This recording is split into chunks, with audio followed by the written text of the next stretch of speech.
Nung sumabog ang Chernobyl nuclear plant, iniwan ng tao ang buong syudad. Pero hindi doon nagtapos ang kwento. Paglipas ng mga taon, may mga natuklasan dito na kakaiba tulad ng mga hayop at mga bagay na nagpatunay kung gaano kalakas ang epekto ng radiation. Posible nga ba talaga na may nabubuhay pa roon? Kung kaya't sa video na ito ay tutuklasin natin ng mga bagay at creatures na natuklasan ng mga siyentipiko sa dating Chernobyl nuclear plant.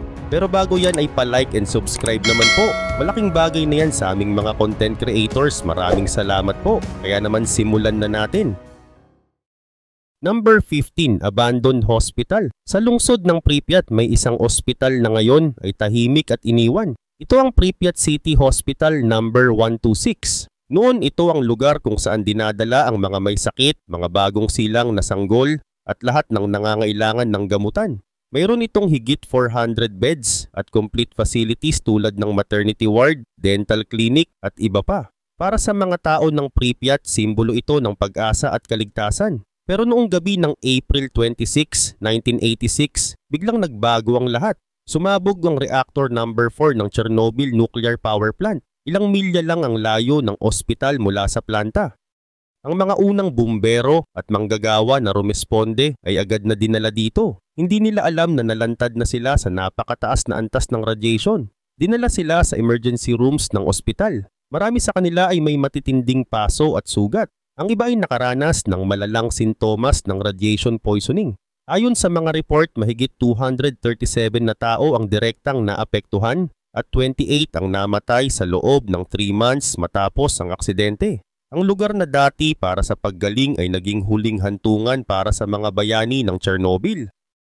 Ngunit ang pinaka nakakatakot na bahagi ng ospital ay ang basement. Dito itinapon ang mga uniform, boots, helmet at gamit ng mga bumbero at manggagawa. Lahat ng yun ay sobrang contaminated. Hanggang ngayon matapos ang mahigit 30 years, nananatili itong isa sa pinaka-radioactive na lugar sa buong Chernobyl exclusion zone. Nananatili pa rin sa basement ang mga gamit na yun, natabunan ng alikabok at debris. Ngunit kahit nakalipas ang higit 3 dekada, ang radiation ay napakataas pa rin. Sinasabi ng mga eksperto na kung papasok ka roon ng walang proteksyon, maaari kang makakuha ng fatal dose ng radiation sa loob ng ilang minuto. May mga pagkakataon na kahit naka-protective suit, hindi pinapayagang manatili ng higit sa 30 seconds. Number 14, Mutated Fish. Sa loob ng Chernobyl Exclusion Zone, may natuklasang kakaibang bagay na kinagigiliwan at kinatatakutan ng marami. Sa dati na cooling ponds ng nuclear power plant, matatagpuan ang mga giant catfish.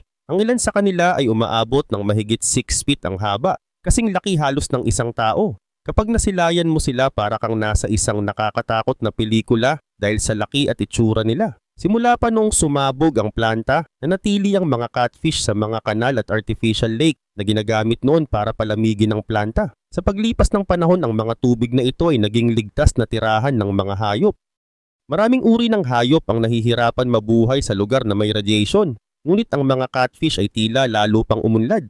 May mga nagsasabing baka radiation ang dahilan kung bakit lumaki sila ng sobra. Iniisip ng ilan na baka nagkaroon sila ng mutation. Pero ayon sa mga eksperto, hindi sapat na ebidensya ang nagsasabing radiation ang dahilan. Totoo, mapanganib ang radiation at nakakasama ito sa tao. Ngunit pagdating sa mga catfish, mas malamang na ibang dahilan ang nagpalaki sa kanila. Ang pinakamalinaw na dahilan ay ang kapaligiran nila ngayon. Dahil wala ng tao sa paligid, walang nangingisda at walang predator na pwedeng pumatay sa kanila. Malaya silang nakakalangoy, nakakahanap ng pagkain at nabubuhay ng matagal. Ang mga catfish ay kilala sa kakayahan nilang mabuhay ng maraming dekada. At habang mas tumatagal ang buhay nila, mas lalo silang lumalaki. Bukod pa rito, sagana sa pagkain at malawak ang lugar, kaya perfect ang kondisyon para sa kanilang paglaki. Kaugnay pa nito, ang uri ng isdang ito na tinatawag na Wells catfish ay likas na malaki at maaaring mabuhay ng mahigit 100 years kung walang humahadlang. Sa mga karaniwang lugar, bihirang makita ang ganitong laki dahil madalas nahuhuli sila ng mga tao bago pa man lumaki ng sobra. Number 13, Abandoned Stadium. Sa gitna ng bayan ng Pripyat, matatagpuan ang Avanhard Stadium. Noon ito ang lugar kung saan nagtitipon ang mga tao para sa palaro at kasiyahan. Ang mga manggagawa ng Chernobyl Nuclear Power Plant at ang kanilang pamilya ay pumupunta rito upang manood ng laban at magsaya bilang isang komunidad. Para sa kanila, ang stadium ay simbolo ng pagkakaisa at pag-asa. Naitayo ito noong 1986. Inaasahan sanang magbubukas sa unang araw ng May para sa araw ng manggagawa. Handa na rin sanang maglaro ang local football team na FC Stroitel Pripyat. Ngunit noong April 26 ng taong giyon, sumabog ang reactor number 4 ng Chernobyl. Dahil dito napilitang mag-evacuate ang buong syudad at hindi na natuloy ang pagbubukas ng stadium. Ang FC Stroitel Pripyat ay isang team na may magandang kinabukasan noon. Nabuo sila noong dekada 1970 at nakilala bilang malakas na team. Naging champion sila ng 3 taon mula 1981 hanggang 1983 at nakakuha pa ng second place sa Soviet Amateur League noong 1985. Gusto sana nilang ipagmalaki ang kanilang bagong stadium, ngunit lahat ng iyon ay natigil dahil sa sakuna. Ngayon ibang-iba na ang itsura ng Avanhard Stadium. Ang mga upuan na dati puno ng audiences ay gumuho na at tinubuan ng damo. Ang mga poste ng ilaw ay nasisira na at ang konkretong pader ay nabasag. Number 12, Canteen. Sa gitna ng katahimikan ng Pripyat may isang gusali na hindi pa rin tuluyang nawala ang gamit. Ito ang Canteen 19. Noon ito ang kainan ng mga taong nagtatrabaho sa Chernobyl Nuclear Power Plant at naninirahan sa syudad. Pero matapos ang malaking aksidente, nagbago ang lahat. Iniwan ng mga tao ang Pripyat at ang kantin ay nagkaroon ng ibang tungkulin. Ngayon dito kumakain at nagpapahinga ang mga scientists, mga manggagawa sa kagubatan at mga construction crews. Sila ang patuloy na nag-aalaga at nagbabantay sa malawak na lugar na contaminated ng radiation. Mahirap at mapanganib ang kanilang trabaho pero kailangan itong ipagpatuloy para mapanatiling ligtas ang paligid. Kapag pumasok ka sa loob ng Canteen 19, para kang nasa dalawang magkaibang mundo. Sa isang banda, ito ay isang normal na dining hall na may mainit na pagkain at mesa para sa mga tao. Pero sa kabilang banda, ramdam mo agad ang bigat ng kapaligiran. Samantala hindi lang mga manggagawa ang kumakain sa kantin. Paminsan-minsan may mga dumadalaw na bisita gaya ng mga researchers, journalist at turista na kasama sa guided tours. Ngunit pareho lang ang rules para sa lahat. Kailangang sumunod sila sa mahigpit na safety protocols dahil nananatiling isa pa rin ito sa pinakamapanganib na lugar sa buong mundo. Gayun din naman ang pagkain dito ay simple. Karaniwang makikita ang mga traditional na Ukrainian dishes gaya ng borscht, patatas, karne at salad. Walang magarbong menu pero sapat na para magbigay ng lakas sa mga nagtatrabaho sa loob ng zone.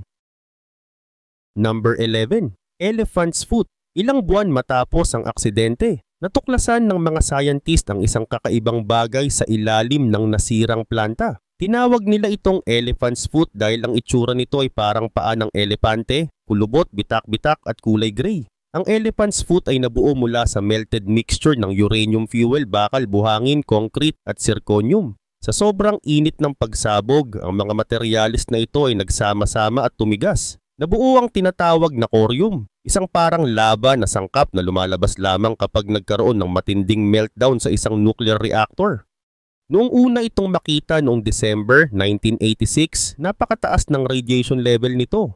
Ang radiation ay umaabot ng 8,000 hanggang 10,000 roentgens bawat oras. Ibig sabihin, ang isang tao na tatayo malapit dito ng ilang minuto ay maaari nang magkaroon ng matinding radiation sickness. At kung tatagal pa, tiyak na ikamamatay. Para itong tumanggap ng libu-libong x-ray sa loob lamang ng isang oras. Kahit ang mga unang litrato ng elephant's foot ay kakaiba. Lumabas na malabo ang mga larawan hindi dahil sa kamera, kundi dahil mismo sa sobrang lakas ng radiation na sumisira sa film. Sa kabila ng panganib, may mga scientist at manggagawa na lumapit dito para makakuha ng sample. Ginamit pa nila ang baril upang mabasag ang parte ng elephant's foot at madala ang piraso para sa pag-aaral. At noong 1996, isang specialist na si Artur Korneyev ang nakakuha ng mas malinaw na litrato gamit ang remote camera dahil hindi pa rin ligtas ang direktang paglapit. Number 10, radioactive milk. Sa ilang lugar sa Ukraine, may nadiskubre ang mga scientist na talagang nakakabahala. Ang gatas mula sa mga baka roon ay may taglay na radiation na lumalampas ng hanggang 5 beses sa ligtas na antas. Para sa mga pamilya na nakatira malapit sa Chernobyl Exclusion Zone, malaking bahagi ng kanilang buhay ang mga baka. Ang gatas mula dito ay iniinom tuwing almusal, ginagamit sa pagluluto at nagsisilbing mahalagang bahagi ng pagkain ng buong pamilya. Kaya kapag ang gatas ay contaminated, direktang nalalagay sa panganib ang kalusugan ng mga tao. Ang pangunahing dahilan ng ganitong sitwasyon ay ang cesium-137, isang radioactive ingredient na kumalat noong sumabog ang Chernobyl nuclear reactor. Sa pagsabog na yon, napakalaking ulap ng radiation ang kumalat sa hangin at bumagsak sa lupa. Malawak ang naapektuhan mula sa Ukraine hanggang sa iba pang bahagi ng Europe. At kahit lumipas na ang maraming taon, nananatili pa rin ang cesium sa lupa dahil napakahaba ng panahon bago ito mawala. Ang mga baka na malayang kumakain ng damo sa paligid ay tuloy-tuloy na nakakalunok ng mga radioactive particles mula sa lupa at halaman. Kapag ito ay naipon sa kanilang katawan, diretso rin itong napupunta sa gatas na kanilang inilalabas. Dahil dito, ang mga taong umaasa sa sariling alaga at tanim para sa pagkain ay patuloy na naaapektuhan, lalo na ang mga bata na araw-araw umiinom ng gatas at mas madaling tamaan ng pinsala mula sa radiation. Ayon sa mga pag-aaral, may mga sample ng gatas na umabot sa halos 500 becquerel bawat litro. Kung ikukumpara, ang dapat na limit para sa matatanda ay 100 becquerel bawat litro lamang at 40 becquerel bawat litro para sa mga bata.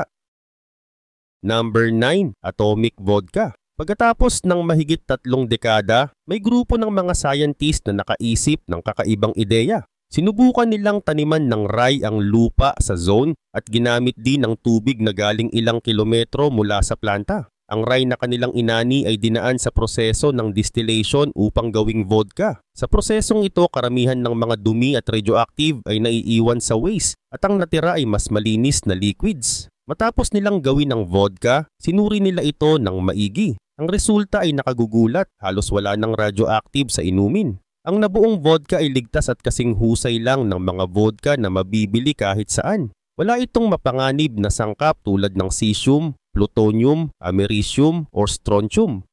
Ang tanging natira ay maliit na bahagi ng natural na carbon-14 na karaniwang nakikita rin sa ibang pagkain at drinks. Ang layunin ng mga scientist ay hindi lang basta gumawa ng kakaibang produkto. Gusto nilang ipakita na kahit ang lupa na minsang tinuring na walang pag-asa ay maaari pa ring magbunga ng bago at ligtas. Para sa kanila, ang atomic vodka ay simbolo ng pagbangon at pag-asa. Subalit hindi rin naging madali ang lahat. Dumaan sila sa ilang problema, lalo na noong May 16, 2021, nang ilang bote ng vodka ay pansamantalang nakumpiska. Pero kahit may ganitong balakid, nagpatuloy pa rin ang kanilang pagsisikap.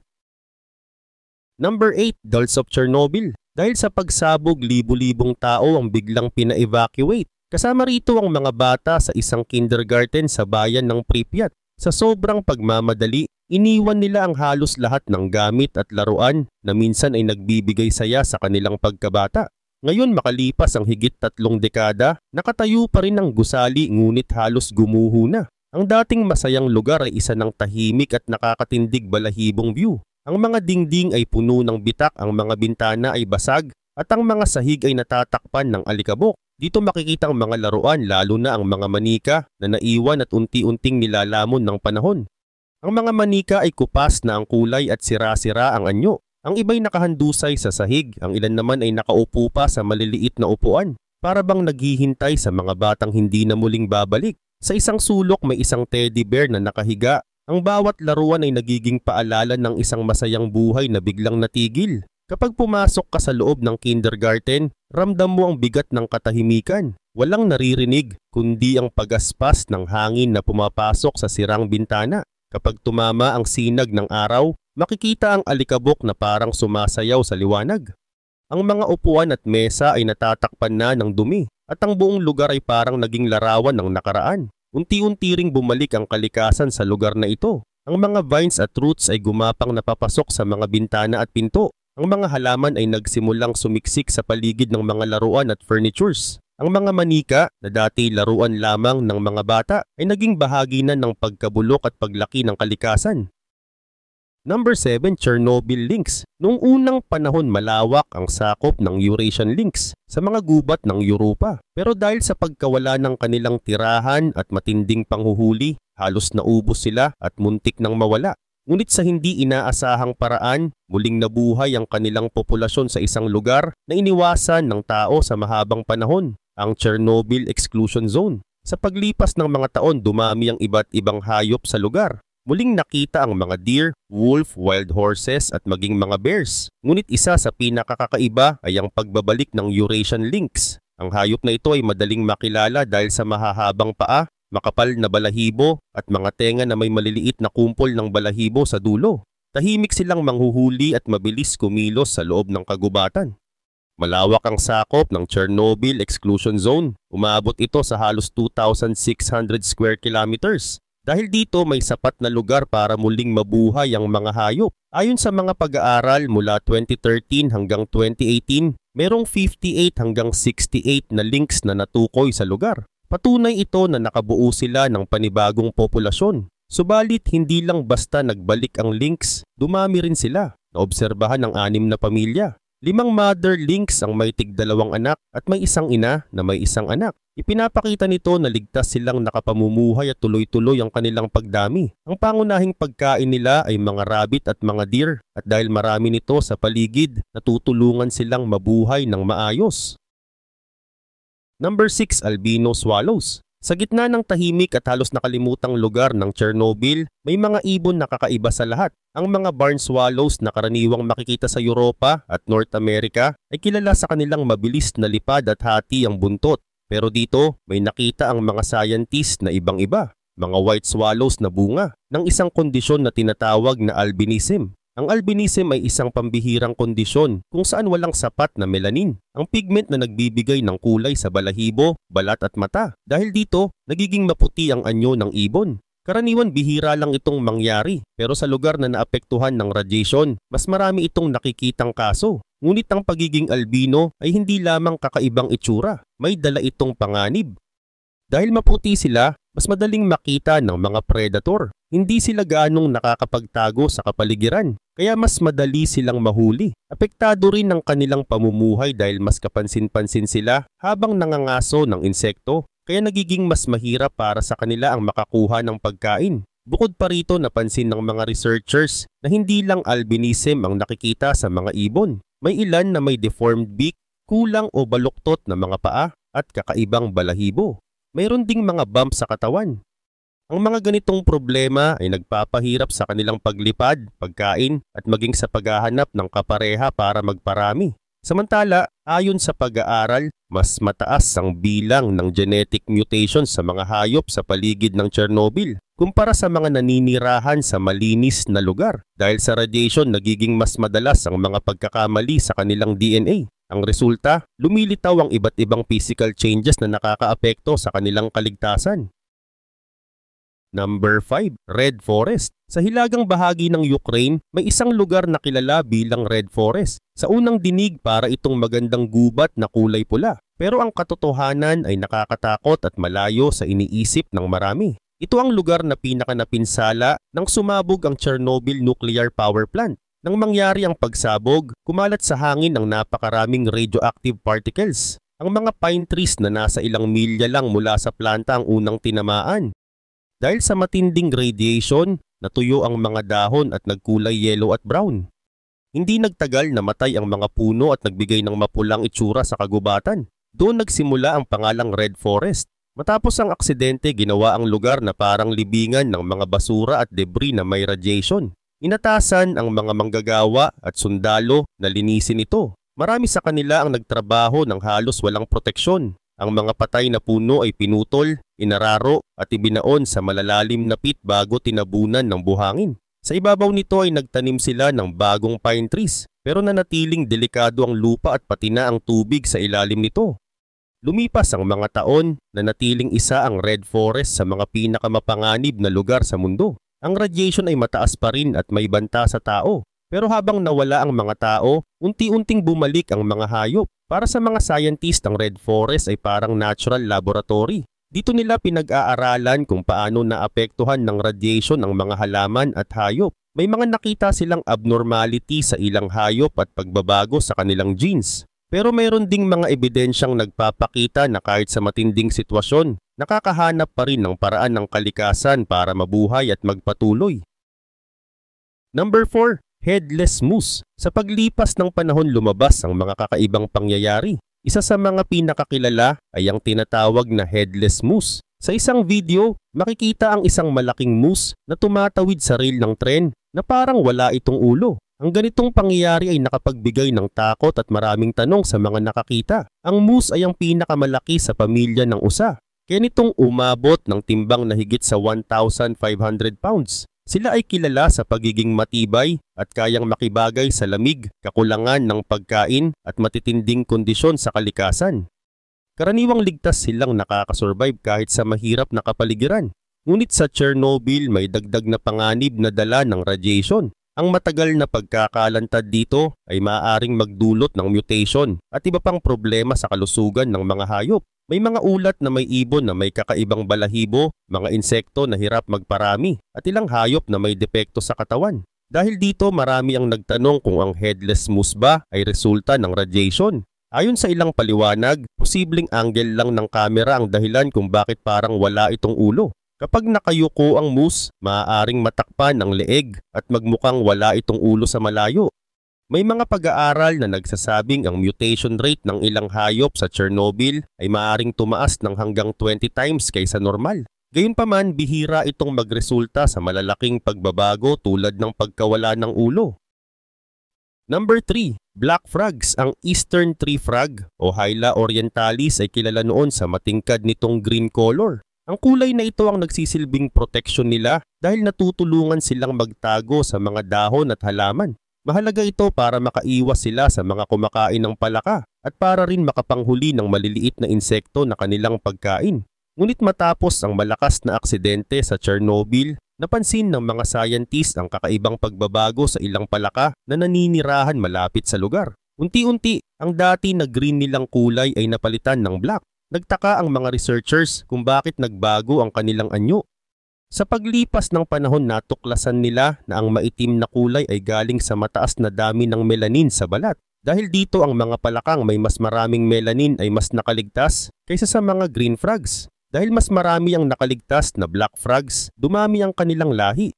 Habang lumilipas ang mga taon at henerasyon, mas naging karaniwan ang kulay itim sa mga palaka sa paligid ng Chernobyl. Sa loob lamang ng 10 hanggang 15 henerasyon, nakita na agad ang malaking pagbabago. Para sa mga eksperto, ito ay napakabilis na evolution kumpara sa karaniwang takbo ng pagbabago sa kalikasan. Ang nangyari sa mga palakang ito ay malinaw na halimbawa ng natural selection. Sa ilalim ng matinding kondisyon, ang mga may katangiang nakatutulong sa kaligtasan ang siyang nakakasurvive. Sa kasong ito, ang kulay itim ang nagsilbing pananggalang laban sa radiation.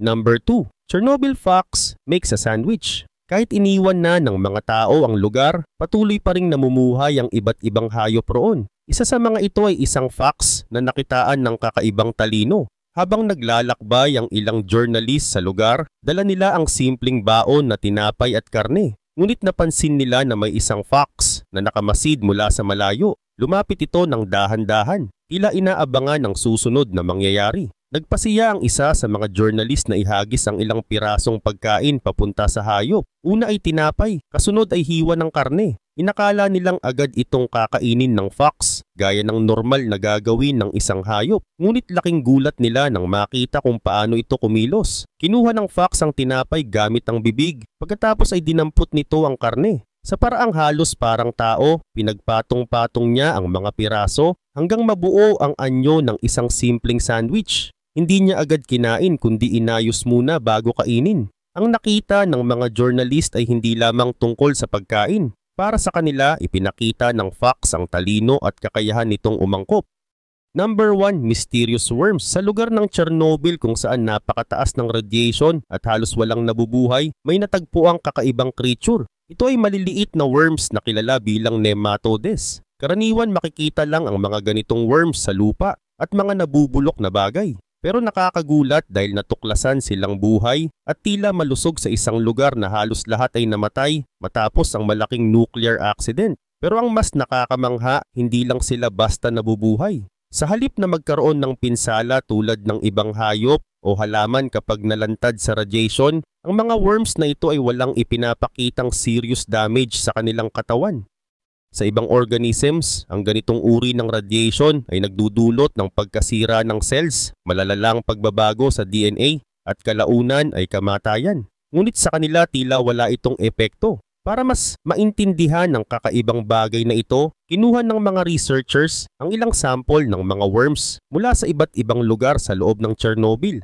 Gumamit sila ng pagsusuri para makita ang kanilang buong genetic code. Pagkatapos, ikinumpara nila ito sa mga worms mula sa iba pang bansa tulad ng Germany, United States, Mauritius, Australia at Philippines. Lumabas sa pagsusuri na halos pareho lang ang kanilang DNA. At walang malaking pagbabago o pinsalang nakita sa mga galing mismo sa Chernobyl. Subalit hindi pa dito nagtapos ang pag-aaral. Sinubukan din ng mga eksperto ang mga anak ng mga bulating ito gamit ang ilang chemicals na may kakayahang makasira ng DNA. Ang resulta, may mga anak na mas kayang tiisin ng pinsala habang ang iba naman ay mas sensitive.